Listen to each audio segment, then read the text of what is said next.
মধ্যপ্রাচ্যের আকাশ এখন আগুনের গোলাকায় ঢাকা। ইসরায়েলের তথাকথিত অপরাজেয় আকাশ প্রতিরক্ষা ব্যবস্থাকে বুড়ো আঙুল দেখিয়ে আঘাত এনেছে ইরানের অত্যাধুনিক হাইপারসনিক মিসাইল। তবে তেল আবিব থেকে হাইফা, পুরো ইসরায়েল এখন কাঁপছে অজানা আতঙ্কে।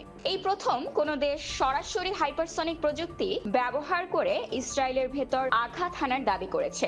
যে আয়রন ডোম বা অ্যারো সিস্টেমকে বিশ্বের সেরা বলা হতো, তারা কি তবে ব্যর্থ?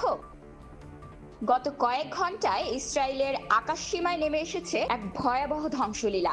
ইরান দাবি করেছে ফাত্তা সিরিজের হাইপারসনিক মিসাইলগুলো পাঠানো হয়েছে নির্দিষ্ট সামরিক লক্ষ্যবস্তুতে। ভিডিও ফুটেজে দেখা যাচ্ছে আকাশ চিরে ধেয়ে আসছে আগুনের পিণ্ড।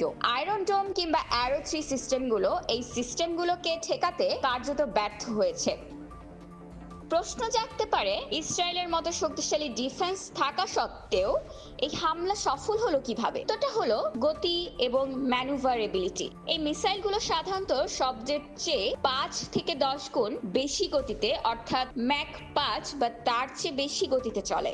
তাছাড়া সাধারণ ব্যালিস্টিক মিসাইল নির্দিষ্ট পথে চললেও হাইপারসনিক মিসাইল মাঝ আকাশে নিজের গতিপথ পরিবর্তন করতে পারে। ফলে রাডার বা ডিফেন্স সিস্টেম এগুলোকে আগে থেকে শনাক্ত করতে হিমশিম খায়, ততক্ষণ এটি লক্ষ্যবস্তুর ওপর হামলে পড়ে। ইরানের বিপ্লবী গার্ড IRGCর দাবি, তাদের ছোড়া মিসাইলগুলো 90%ই লক্ষ্যবস্তুতে আঘাত এনেছে। এর মধ্যে রয়েছে ইসরায়েলের গুরুত্বপূর্ণ বিমান ঘাঁটি এবং গোয়েন্দা সদর দপ্তর। এই হাইপারসনিক হামলা কি তৃতীয় বিশ্বযুদ্ধের দামামা বাজিয়ে দিবে, নাকি এটি কেবল একটি নির্দিষ্ট জবাব ছিল?